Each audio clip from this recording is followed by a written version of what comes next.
नमस्कार दोस्तों, स्वागत है आप सभी का। दोस्तों आज का ये जो वीडियो है ये बिल्कुल स्पेशल लोगों के लिए रखा गया है, क्योंकि विद्यार्थी सभी हैं, पेपर सभी दे रहे हैं, लेकिन उन विद्यार्थियों में कुछ ऐसे चुनिंदा विद्यार्थी हैं जो कि वर्तमान समय में भी सरकारी जॉब में हैं, सरकारी कर्मचारी हैं, लेकिन सीपीसीटी के स्कोर कार्ड की आवश्यकता उन्हें एक बेरोजगार से ज़्यादा है। अब आप सोच रहे होंगे कि हम सीपीसीटी इसलिए कर रहे हैं कि हमें सरकारी नौकरी मिल जाए, पर जो सरकारी जॉब में पहले से हैं उन्हें स्कोर कार्ड किस लिए चाहिए, तो इस बात का आंसर मैं आपको दूंगा। दूसरा हमारा जो प्रश्न है कि सर 7-8 बार दे दी, 9-10 बार दे दी, 11-12 बार दे दी, 13-14 बार दे दी, कुछ बच्चे हैं जिन्होंने 15 बार भी सीपीसीटी दे दी है, नहीं निकल रही है, क्या करें। ठीक है। तीसरा प्रश्न है कि सर फाइनेंशियल कंडीशन बहुत बुरी है, 3 बार पेपर दे चुकी हूँ, अब पैसा भरने की क्षमता नहीं है, क्या करूँ। चौथा क्वेश्चन, सर हर बार पढ़ के जाता हूँ, सब कुछ पढ़ लेता हूँ, आप जो बताते हो वो भी पढ़ लेता हूँ, फिर भी 33, 34, 35, 36 इससे ज़्यादा कुछ नहीं हो रहा है। सर पेपर निकल रहा है, टाइपिंग निकल रही है, सब कुछ निकल रहा है, जो चाहिए हिंदी टाइपिंग वो नहीं निकल रही है, पेपर नहीं निकल रहा है, टाइपिंग दोनों निकल रही हैं, पेपर निकल गया है, टाइपिंग नहीं निकल रही है, क्या करें। इन सभी प्रश्नों के जो उत्तर हैं आज के इस वीडियो में आपको मिलने वाले हैं। आखिरी तक देखना है, क्योंकि अब वीडियो बहुत कम आते हैं, जानता हूँ उस चीज़ को, लेकिन जो भी वीडियो आपको मिले उसका सदुपयोग आप कीजिए। जो आपके आसपास कोई आपको परेशान व्यक्ति दिखे, मैं बताता हूँ कितने परेशान हैं लोग। एक व्यक्ति है जो कि 18-19 साल प्यून रह चुके हैं कोर्ट में, अब AG3 की पोस्ट पे आए हैं, लेकिन उन्हें कंप्यूटर ऑपरेटर यानी कि उन्हें बाबू इसलिए नहीं बनाया जा रहा है क्योंकि उनका स्कोर कार्ड नहीं है सीपीसीटी का उनके पास। प्रमोशन हो चुका है, AG3 बन चुके हैं, बाबूजी बन चुके हैं, लेकिन स्कोर कार्ड चाहिए। कोई लड़की है जिसके पिताजी कोरोना में एक्सपायर हुए, उनकी जगह उसको अनुकंपा नियुक्ति मिली है, सरकारी जॉब में है, बढ़िया चल रही है, लेकिन स्कोर कार्ड नहीं दे पा रही है। तो ऑफिस के जो कर्मचारी हैं कहीं ना कहीं ऐसा ताना मार रहे हैं कि शायद तुम इस नौकरी के लायक नहीं हो, तुमसे एक सीपीसीटी नहीं निकल रही, नौकरी तुम्हें इसलिए मिल गई क्योंकि अनुकंपा है। तो ये सारी चीज़ें हैं, सब पे बात करेंगे और हर चीज़ पे बहस खुल के करेंगे, ठीक है। पहली बात है कि जो लोग सरकारी नौकरी में हैं उन्हें सीपीसीटी क्यों चाहिए। सरकारी नौकरी में पहले से होते हुए भी सीपीसीटी इसलिए चाहिए, मान लो कि कोई व्यक्ति है जो कि भृत्य रहे हो, नॉर्मली हमारी भाषा में इसको हम चपरासी बोलते हैं। अब उनका प्रमोशन हुआ है तो वो बाबू बने, यानी कि चतुर्थ श्रेणी से तृतीय श्रेणी के कर्मचारी वो बने हैं, तो उनको सीपीसीटी जरूर से ही चाहिए, क्योंकि बाबू की मिनिमम क्वालिफिकेशन में सीपीसीटी का स्कोर कार्ड आता है।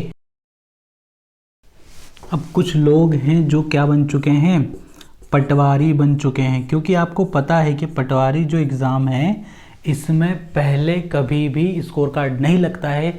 2 वर्ष का आपको समय दिया जाता है कि आप स्कोर कार्ड परीक्षा उत्तीर्ण करके स्कोर कार्ड लगा सकते हैं, ठीक है। तो बहुत सारे लोग हैं जो क्या बन चुके हैं, पटवारी। उसके अलावा बहुत सारे विभिन्न तरह के ऐसे डिपार्टमेंट हैं जिनमें कि प्रमोशन के बाद आपको सीपीसीटी की आवश्यकता निश्चित तौर पे पड़ती है, और वो लोग 7-8 बार बिना पढ़े सिर्फ एग्ज़ाम देते जा रहे हैं। तो अब देखिए, इन सभी की समस्या एक ही कि इनको सिर्फ 38 नंबर चाहिए और सिर्फ हिंदी क्लियर चाहिए, ठीक है। तो इन सभी की जो समस्या है उसका एक ही सॉल्यूशन है कि ये लोग पढ़ नहीं पाते हैं, और अगर पढ़ते हैं तो वो नहीं पढ़ पाते हैं जो पढ़ना चाहिए। पर इनके पास सब कुछ पता है क्या है, इनके पास सब कुछ ये है कि ये जितनी बार चाहें उतनी बार पैसा लगा सकते हैं, फॉर्म भर सकते हैं, और उसके अलावा एग्ज़ाम देने के लिए ये छुट्टी भी ले सकते हैं कि सर छुट्टी चाहिए, एग्ज़ाम देने जाना है, ठीक है जाओ। ये चीज़ है, इसी का फ़ायदा लेकर 8 बार, 10 बार, 9 बार आप पेपर दे सकते हैं। लेकिन इन लोगों से मेरा सिर्फ यही कहना है, पर्सनली ये सजेशन है कि आपको कभी भी सीपीसीटी का कोई भी पेपर या किसी भी सीपीसीटी एग्ज़ाम को, भले सितंबर की हो, नवंबर की हो, दिसंबर की हो, स्किप नहीं करना है। आपको कंटिन्यू एग्ज़ाम देनी, क्यों देनी है बताता हूँ। अगर आपने 4 से 5 बार भी सीपीसीटी का पेपर देखा तो आप ये देख रहे होंगे कि आप ना ग्रो कर रहे हैं, आप ना कंटिन्यू अपने जो स्कोर उसको आगे बढ़ा रहे हैं। पहली बार में आपने दिया, आपके 17 नंबर आया, फिर उसके बाद 25 आए, 30 आए, 32 आए। अब आप सोच रहे होंगे कि कभी ना कभी हो सकता है कि जो मैं पढ़ रहा हूँ वो एग्ज़ाम में आएगा और मेरा पेपर निकलेगा। इनके साथ समस्या क्या है, जब पहली बार ये किसी बच्चे को देखते हैं ना जो पहली बार में निकाल लेता है, यार उसने तो पढ़ा, उसका तो निकल गया, हम बूढ़े हो गए हैं, हमें समय नहीं मिल पा रहा है, हम पढ़ाई नहीं कर पा रहे हैं, उसी टेंशन में जो पढ़ते हैं ना वो भी ये भूल जाते हैं। तो इनसे सिर्फ एक ही चीज़ है, आपको इसकी कमी नहीं है, आपको इसकी कमी नहीं है, तो आपको लगातार देना चाहिए परीक्षा, कोई समस्या नहीं है, क्योंकि कभी ना कभी वो पेपर आएगा जो आपने पढ़ा है। और देखिए उसका एक रीज़न ये भी है, 75 नंबर का पेपर है और सबसे बढ़िया चीज़ है कि माइनस मार्किंग नहीं होती है। पास होने के लिए कितने चाहिए, सिर्फ 38 चाहिए। तो कभी भी तो, क्योंकि 25-30 नंबर का आपको आता है, इसमें से 8 नंबर प्लस माइनस कभी भी हो सकते हैं, इसलिए आपको कंटिन्यू पेपर देना है। कोई आपसे ये नहीं पूछने वाला कि 8 बार में निकाला, 10 बार में निकाला, 12 बार में निकाला, 15 बार में निकाला। आपकी जॉब सिक्योर हो जाएगी। पर जिस चीज़ के लिए करना क्या है, सीपीसीटी तो निकालनी जीवन में, कौन सा कलेक्टर बनना है, 10 बार में निकालो, 15 बार में निकालो। ऐसा तो है नहीं कि 6 बार के बाद अटेम्प्ट नहीं है, 8 बार के बाद आप दे नहीं सकते, ओवर एज हो जाओगे, क्या समस्या है, देते रहो। ठीक, ये चीज़ हो गई है ना, इस चीज़ का आप लोग ध्यान रखें। फिर आते हैं कौन लोग, जो 8-9 बार पेपर दे चुके और निकल ही नहीं रहे, है ना, वो विद्यार्थी जो 8-9 बार, 10 बार, 12-15 बार दे चुके, निकल नहीं रहा पर पेपर, क्या करें। उनके लिए एक ही चीज़ है, 7 से 8 बार अगर आप पेपर दे चुके हो, इसमें 5 से 6 वालों को भी रख लेते हैं, इतनी बार अगर आप लोग पेपर दे चुके हो, तो एक चीज़ आपके लिए ये है कि आपको हारना नहीं है। आपको हारना इसलिए नहीं है क्योंकि एक इतनी सी चीज़ है जो आपसे गलत हो रही है। चाहे तो क्वेश्चन सॉल्व करने में आप गलती कर रहे हो, चाहे आप घबराहट ले रहे हो, क्योंकि 3 से 4 बार के बाद जब बंदा पेपर देने जाता है ना, तो उसको हर पेपर उसका ऐसा लगता है कि इसके बाद नहीं दूंगा, ये नहीं निकला तो घर पे क्या जवाब दूंगा, दोस्तों को क्या बोलूँगा, ये नहीं सोचना है। 3 बार जब तक एग्ज़ाम देते हैं ना, तो लगता है कि चलो ठीक है, पहली बार था दे दिया, दूसरी बार था दे दिया, तीसरी बार था देख लेंगे, चौथी से ये चीज़ स्टार्ट हो जाती है, और ये 5वीं, 6ठी, 7वीं, 8वीं तक तो इंसान को ऐसा होता है कि अब ये आखिरी बार है, अब नहीं दूंगा, भले कुछ भी हो जाए, अब पेपर नहीं दूंगा, ये आखिरी था। तो इसे हार के कर क्या लोगे। अभी नवंबर की सीपीसीटी है, दिसंबर, जनवरी, फरवरी चुनाव हो जाएंगे, सरकार आ जाएगी, शपथ हो जाएगी, सब कुछ हो जाएगी, भर्तियाँ आएंगी। अगर तुमने 9 और 10 बार में भी सीपीसीटी निकाल लिया, जनवरी फरवरी में अगर कोई सी भर्ती आ गई, तो जब तुम फॉर्म भरने जाओगे ना, तो तुम्हारा फॉर्म सिर्फ इसलिए रिजेक्ट नहीं हो जाएगा कि तुमने 9 या 10 बार में सीपीसीटी निकाली है, तुम्हारा फॉर्म इसलिए एक्सेप्ट होगा कि तुमने सीपीसीटी निकाली है। आई बात समझ में क्या कह रहा हूं मैं।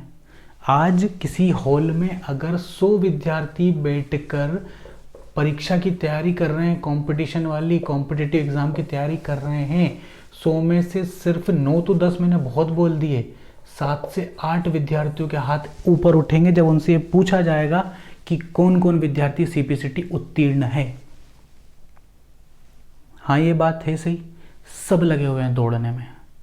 आपको हार्ड वर्क नहीं करना, आपको स्मार्ट वर्क करना है। ठीक, आगे बात समझ में। तो आपको ये चीज़ करनी है, क्योंकि आप तब तक लेट नहीं होगे जब तक कि आप परीक्षा का फॉर्म भरने के लिए अवेलेबल हो, जब तक कि वैकेंसी ना आ जाए। आप उस दिन लेट हो जाओगे जिस दिन वैकेंसी का नोटिफिकेशन आ गया और उसमें साफ लिखा होगा कि क्वालिफिकेशन में लिखा होगा कि सीपीसीटी चाहिए, मतलब चाहिए, आप उस दिन लेट होगे। तो डजेंट मैटर कि आप 5 बार दे रहे हो, 10 बार दे रहे हो, 15 बार दे रहे हो, कोई समस्या नहीं है, देते रहो। कलेक्टर कोई बनता 8-9 बार में तो उससे फिर ये नहीं पूछा जाता कितने अटैम्प्ट लिए, ना उसकी उम्र देखी जाती है, बन गया बहुत है, ठीक है, चल रहा है काम, ठीक, ये चीज़ है। इसके अलावा हमारा क्या क्वेश्चन था, हाँ कुछ की क्या होता है कि पेपर निकल जाता, टाइपिंग नहीं निकल रही, टाइपिंग निकल जाती तो पेपर नहीं निकलता। तो जिन लोगों की हिंदी और इंग्लिश टाइपिंग रुक रही ना, सिर्फ एक ही गुरु मंत्र है, ध्यान रखो, आप क्या करो, ऑनलाइन टाइपिंग करो। ऑनलाइन टाइपिंग से ये होता है कि आपके अंदर का जो डर है ना, वो डर निकल जाता है। हम क्या करते हैं कि अपने घर पे अपने हिसाब से फेल की तैयारी कर रहे हैं, 10 मिनट का तो 10 मिनट का सेट लगा लिया, 15 मिनट का, 20 मिनट का, 25 मिनट का सेट लगा लिया। क्यों लगा लिया? तुम्हारे एग्जाम में जब हॉल में बैठोगे तो वहाँ तुम्हारा राज चलेगा क्या कि नहीं ये लाड़ साहब आए हैं, इनको 10 मिनट का ही देंगे, अरे नहीं तो घर पे 5 मिनट का सेट लगाते, इनको 5 का दो, इसने 12 का लगाया, इसको 12 का दो। नहीं, जिस हिसाब से एग्ज़ाम हो रही है उस हिसाब से तैयारी करो। सुबह शाम सेट मत लगाओ, सुबह शाम एग्ज़ाम नहीं होती तुम्हारी, दिन में होती, भरी गर्मी में जब तुम्हें नींद आ रही होती है तब एग्ज़ाम होती, तो तब लगाओ ना सेट, तब प्रिपेयर करो खुद को, उसके हिसाब से टेबल पे बैठो, कुर्सी पे बैठो, शाम को आराम से 7-8 बजे ठंडे माहौल में सेट लगा रहे हैं। ऐसे पेपर थोड़ी होता है तुम्हारा। आ गई बात समझ में? ऑनलाइन करो, यहाँ पे भी दिक्कत आ रही है। बढ़िया सा न्यूज़पेपर का एक पन्ना उठाओ, संपादकीय करके होता है, उसमें हिंदी और इंग्लिश दोनों के शब्द होते हैं, क्योंकि जब टाइपिंग वहाँ करते हो तो हिंदी और इंग्लिश दोनों के शब्द आते हैं। और इंग्लिश का शब्द जब जैसे ही आता है ना, इनक्रेडिबिलिटी करके, इकोनॉमी करके, डिज़ास्टर करके, तो वहाँ पे हाथ अपने आप रुक जाते कि क्या करूँ। हमने तो अकबर बीरबल की कहानी टाइप करी घर पे, तो कि वहाँ जाता आ रहा था, उसने यह सोचा कि मैं ये क्या करूँगा, बस यहाँ ये कैसे लिखूँ, डिज़ास्टर, इनक्रेडिबिलिटी, क्या करूँ, तो वहाँ हाथ अपने आप ख़त्म हो जाएंगे। अब घर पे से ही अगर प्रैक्टिस करके जा रहे हो तो क्या फ़र्क पड़ता है। ठीक, ये चीज़ हो गई। दूसरी बात है, प्रेशर मत लो। 100 लोग बैठे हैं, 150 लोग बैठे हैं, कोई मतलब नहीं, ध्यान सामने रखो। जो वहाँ घड़ी चल रही है उसको ज़्यादा मत देखो, क्योंकि उसको जितना देखोगे ना उतनी हार्ट बीट बढ़ती जाएगी कि यार इतना समय बचा, 4 लाइन बची, इतना समय बचा, 2 लाइन बची, पेपर देना है, देंगे, निकल जाएंगे। ठीक, ये सारी चीज़ें हिंदी इंग्लिश वालों का भी यही है सबसे बढ़िया, है ना। तो पढ़ाई कीजिए, अपना ध्यान रखिए, सुरक्षित रहिए। जय हिंद, वंदे मातरम।